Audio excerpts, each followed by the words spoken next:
First up, we're joined by Danny Clune, Revenue Operations Manager at Newsela, a leader in K-12 EdTech and one of the most data-driven go-to-market teams I've ever seen. Danny, thanks for joining us this morning. Yeah, no, thanks for having me, Mike. So for those that might not know Newsela, could you just give us a quick walkthrough of what you all do and who your customers are? Yeah, so our customers are K-12 primarily. We provide a digital reading platform that has nonfiction content, and we use AI to level that content, provide resources for teachers to assess comprehension. We also have an assessment tool, so we're really kind of an end-to-end reading comprehension and literacy tool. I love that. Both as a parent and son of two public school teachers, I think Newsela is the best. So thanks again for joining. The first question I wanted to dive into was kind of like RevOps role in EdTech specifically. So how would you describe the mission of RevOps at Newsela for those who are outside of EdTech? And what do you think is unique about selling to school districts versus another vertical? Yeah, I mean, I don't think our mission is too different from any RevOps org. Our primary function is giving time back to our go-to-market folks to focus on revenue generating activity. That's really how we measure ourselves. How much time are they spending selling, supporting customers, advancing pipeline, and how much time are they spending doing administrative work, research to prep for calls, follow-ups, things like that. So that's really where our focus is just giving them as much time to hit their numbers and perform as possible. In terms of selling to public sector, that's really where the difference comes into play. When you're trying to give them as much time back, it's a blessing and a curse that all of our information is so publicly available and there's so much information to sift through. Really, the hard thing is anyone, whether they're a seller, SDR, CSM, can just get lost in the data and really go down a rabbit hole. So the idea of keeping them focused and being able to just bubble up the most relevant information is really where we try to step in and help them out. Totally. And what a great segue to the rest of the conversation too, because I think one of the things when you're talking about outreach to the public sector and to K-12 districts is contact data and staying in sync with these contacts as they move around because there is turnover.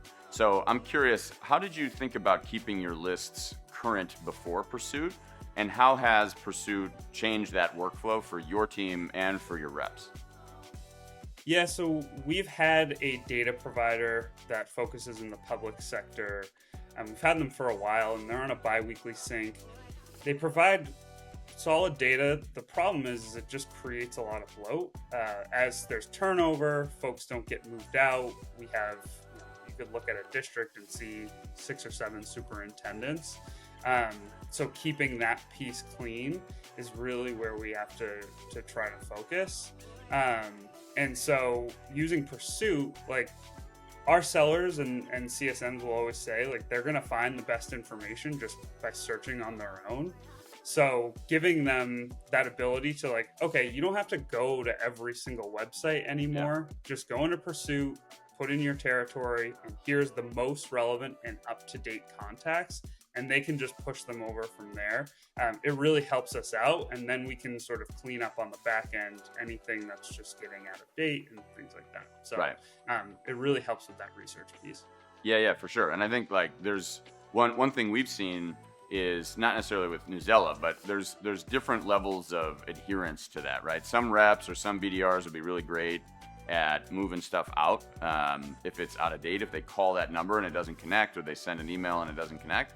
But many people don't have the time or they don't focus on it. And so I think that's one thing that we really try to highlight is if someone was on a web page before as the math coordinator for a district and that person is no longer there, you're not going to see an announcement that they left, right? But that is a signal that they're no longer there.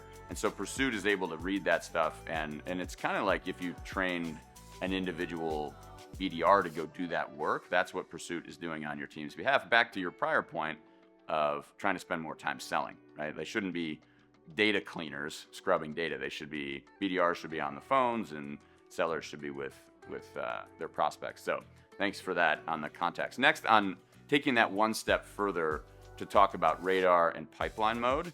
The whole goal there is to help your teams build pipeline. And so now that your AEs and BDRs have access to real-time district data, some of which you're pulling from your CRM, and also public sector signals. How are they using, give us kind of a little walkthrough of how they're using Radar or pipeline mode to generate more pipeline. And, to the extent you feel comfortable walking through an example there would be interesting. Yeah, absolutely. I think the real power, and part of the reason we wanted to use Pursuit, was the various opportunity profiles that we can create. We're a multi-product company. Our products serve different departments within a district. So having different sort of prompts for our different products to be able to then evaluate a territory and see where our real opportunity is. Maybe it's all products, maybe it's just one over here. We have growth opportunities there. And then coupling that with our personas. So having our various personas in tandem with the opportunity profile. So a great example for this is our assessment platform. We're able to use the opportunity profile to look up who's thinking about assessment, who's using our competitors, and then couple that with a persona that has assessment in the title or testing in the title, and then go after those folks with the exact right messaging that is Pursuit generated based on what they're talking about and who they're using today.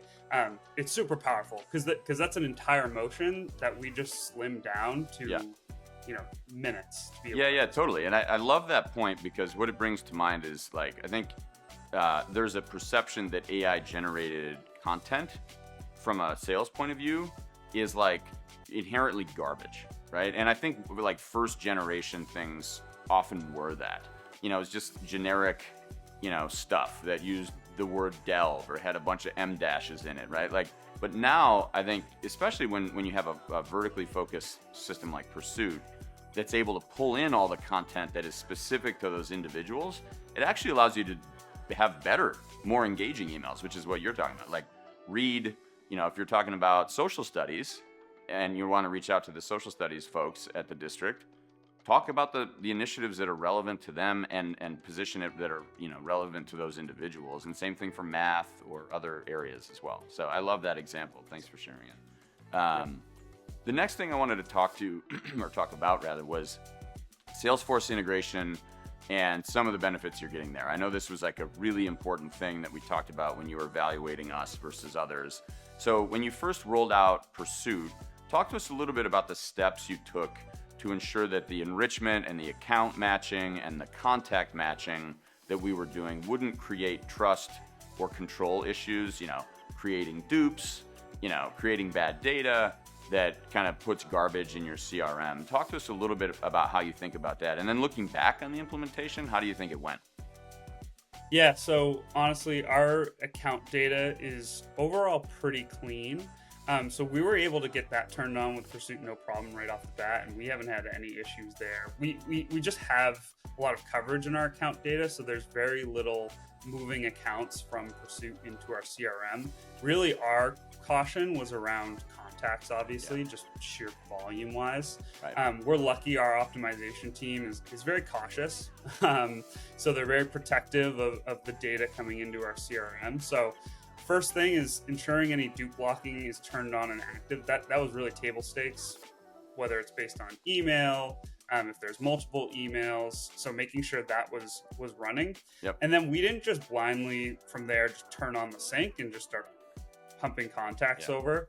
We worked with the Pursuit team, and they were super helpful here to get our initial list of contacts pushed into Pursuit and have that matching exercise occur first, so that then when primarily we're talking about SDRs, our more transactional high volume folks, as they're combing through contacts, pulling lists, most of those contacts or a lot of them are already flagged in Salesforce. So they're able to go click in and just see that contact in Salesforce. And other than that, they can know that if they're going to port folks over, those are folks that don't already exist. So that was huge, and we haven't had any issues since we've turned that on in terms of overloading the system or anything like that. So, and honestly, in terms of rolling it out, I would say we were probably overcautious and might have delayed things a little bit on our end. But in terms of the support we got and getting to a place where we're now comfortable, I honestly wouldn't change anything because Yeah. of how well it's been working. That's great. Yeah, and I mean, look, we're still a young company learning and growing as well, and we're adding things. We're talking about a few of them in this release event that we're doing to make that whole onboarding process smoother and simpler. And I think we have more we can do there too. So, but I appreciate you walking through that. Last thing I wanted to touch on, Danny, was the impact. And I know it's only been a few months, but I'm just curious, like when you think about the metrics and when your team talks about the metrics, you know, some of the AEs on the team have shared that like the Pursuit channel was popping off recently, and lots of good, you know, conversations are happening, and people are using the tool. I know, just looking at your data, the weekly actives and daily active users are like doing really well. So I'm just curious, like from an outcome perspective, if you feel like there's anything you could point to since you started with Pursuit that would like be a step change in productivity or in pipeline generation. Yeah, so I would say pure meeting volume has been on the rise as we've seen Pursuit usage tick up. Yeah. So looking at it year over year compared to this time last year, we've seen an increase in our SDR meeting bookings. There are power users. I would say if there's one thing I could go back and do in the initial rollout is include an SDR. The reps we included were great, and they asked great questions and kind of poked in the right way, but the SDRs are getting by far the most, because the contact data is just, it's so useful for them. Yeah. And we're really seeing that in terms of they're able to move faster. And when an SDR can move faster, they're spending more time putting sequences together on the phones. And that leads to more booking, more meetings, more pipeline, more bookings. So we hope to see the sort of dollar value manifest in the next few months as those meetings work down the funnel. Love it. That's awesome. And then I guess final question for you. Any words of wisdom, like if you're another, obviously, like, you know, thinking about your competitors, don't talk to them, but anyone who's like a partner or an ed tech broadly, any recommendations to those folks who are like considering how to, you know, I think most teams today are like, how should we use AI and to drive our productivity? But any recommendations you would offer to folks who are considering using AI in SLED and education specifically? Yeah, I mean, the main thing I would say, because there's so much out there in the market, is to just really know what pain points you're trying to solve for. Yeah.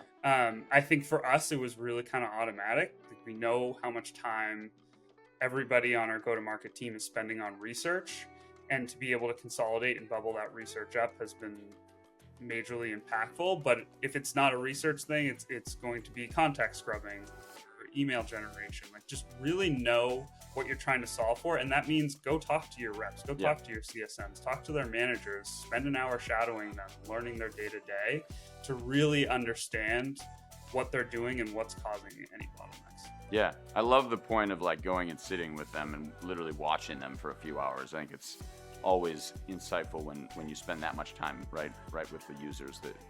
Same for us too. You know, we love doing that with our customers too. So this has been awesome, Danny. Thank you so much for sharing the insights from Newsela with the rest of the world, and really appreciate you as both a customer and a friend. Thanks for joining. Yeah, more than happy. Thanks for having me, Mike.